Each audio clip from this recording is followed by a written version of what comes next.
l'accueil ici, c'est surtout cette ville incroyable, hein. Le Rocher et la chapelle Saint-Michel d'Aiguille. Jean-Sébastien Petit-Demange, tu voulais nous y emmener. On va partir découvrir deux merveilles en une dans les images qui vont suivre. Il est difficile de savoir si le plus merveilleux, c'est cet extraordinaire menhir volcanique. Tu parlais d'un nec, c'en est un autre de nec, comme disent les spécialistes, 82 mètres de haut. Deuxième merveille, celle qui est posée au-dessus, la chapelle millénaire qui la prolonge, qui fait corps avec lui. Alors vous allez voir, quand on est à Aiguille, justement, qu'après une toute petite volée de marche, en haut, c'est beau. Alors on se dépêche, parce qu'on est en retard. Les cloches sonnent, il me semble. Je les entends sonner. Il est 8 heures et la petite commune d'Aiguille se réveille doucement. Pour ses habitants, une nouvelle journée commence, mais pas n'importe comment, avec un émerveillement sans fin. Comme chaque jour, Jackie prend son bol d'air face à son panorama préféré. Le Rocher Saint-Michel d'Aiguille, qui fait face à Notre-Dame de France du Puy-en-Velay. Et cette vue, c'est un bonheur quotidien pour Jackie. Tous les matins, quand je remets voler, je suis en extase devant le panorama quand même, et qui est tout le temps changeant. Tous les jours, c'est pas le même. Hein. Aujourd'hui, il n'y a pas encore le soleil, mais j'espère qu'il va venir. Et le soleil, justement, est en train d'accrocher le Rocher Saint-Michel. C'est ce qui illumine les journées de Jackie. On ne peut pas trouver mieux. C'est mon Rocher Saint-Michel. Je dis mon Rocher parce que, pour moi, je le surveille. Voilà, j'en prends soin. Jackie a vraiment une vue privilégiée sur le Rocher Saint-Michel et il ne s'en lasse pas. Il aime tellement ce piton rocheux qu'il le collectionne au moyen de petites bouteilles de liqueur. Je l'ai là, mais ça suffit pas. J'aime bien voir, et puis c'est local quand même, voilà. C'est comme à Paris, vous avez la Tour Eiffel. Je crois que même les Parisiens, ils ont bien une Tour Eiffel chez eux. Eh ben, moi, j'aime avoir mon petit rocher, voilà. Mais il n'y a pas de liqueur dedans. Jackie n'est pas le seul à se passionner pour ce rocher du pays du Velay. Sébastien, le régisseur des lieux, l'est tout autant. Et son plus grand plaisir, c'est de faire partager sa passion au public et notamment aux écoliers de la ville. Qu'est-ce que vous savez? Oui? Je sais combien il y a de marches. Alors, combien de marches? 30. Ah, un peu plus, un peu plus. 260. Presque. Pour escalader ce rocher et arriver jusqu'à la chapelle Saint-Michel, il faut monter 268 marches. C'est parti.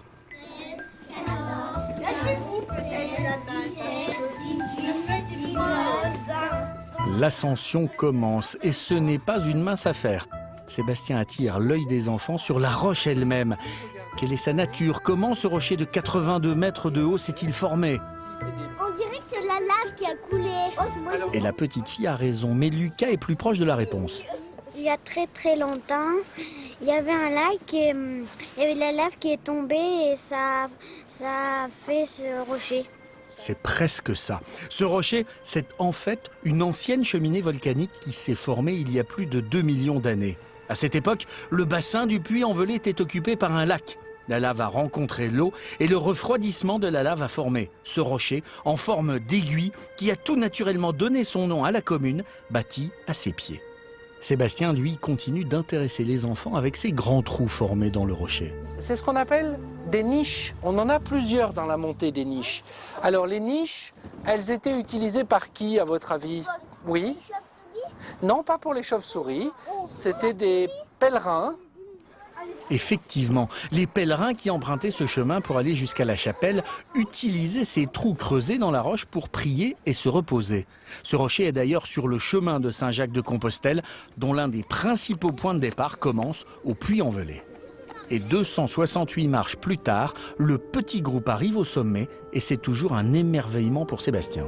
C'est une double récompense de monter à Saint-Michel, c'est de découvrir la chapelle Saint-Michel, bien entendu, et de découvrir un panorama à couper le souffle avec le Rocher Corneille, la statue Notre-Dame de France, la cathédrale également, le bassin du Puy-en-Velay, d'Aiguille. C'est une vue exceptionnelle. une vue à 360 degrés. Mais les enfants semblent davantage intéressés par la chapelle. La première partie, c'est-à-dire le cœur de l'édifice, a été érigée au Xe siècle, la seconde au XIIe. La partie la plus ancienne, c'est la partie que nous avons devant nous, ici. Voilà. Et au départ, vous voyez que la chapelle était finalement très petite. Vous voyez le plan, il était carré. Cette construction carrée a été étoffée d'une seconde partie 2 siècles plus tard. Mais celle-ci n'a pas été construite n'importe comment. Elle épouse totalement le haut du rocher, aussi exigu soit-il. Cet agrandissement, c'est celui qui se trouve derrière moi. C'est la nef, c'est le déambulatoire. Et comme vous pouvez le constater, cet agrandissement, il est lié à la forme du rocher.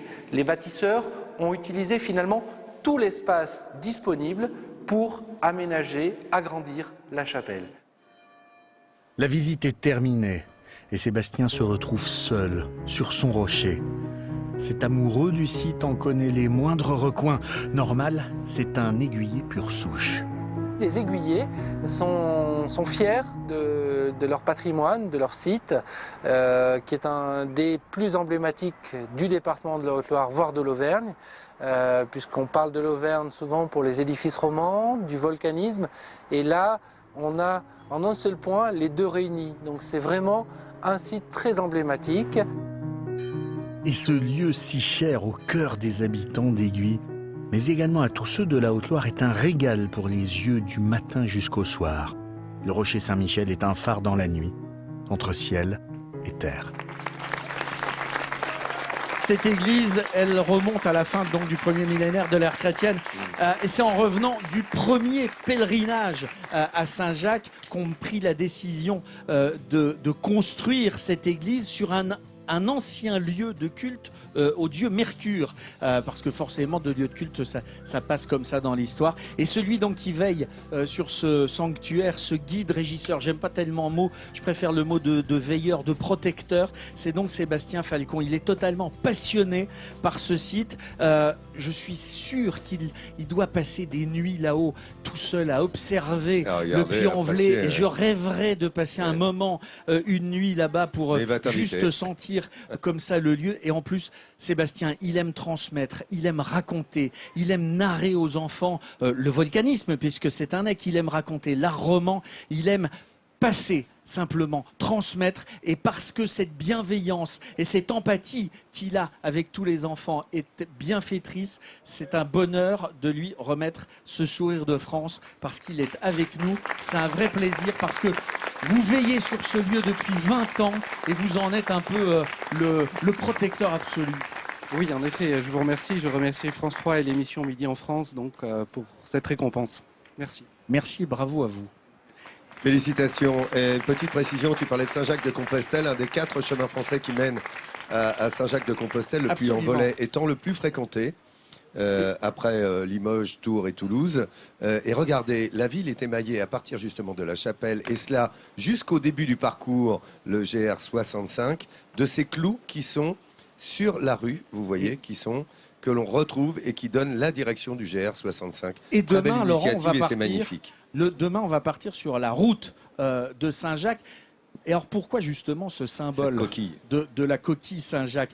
Dans l'Antiquité, cette coquille, c'était déjà le symbole de l'amour. On n'appelait pas ça une coquille Saint-Jacques, on appelait ça une coquille de Vénus.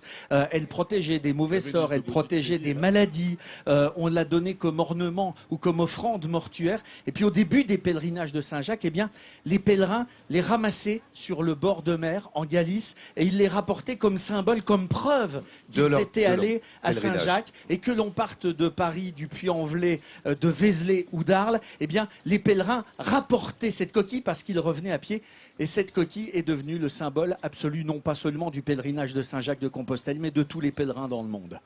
Merci de ces précisions. Et voyez, voilà, après le circuit est balisé en blanc et en rouge.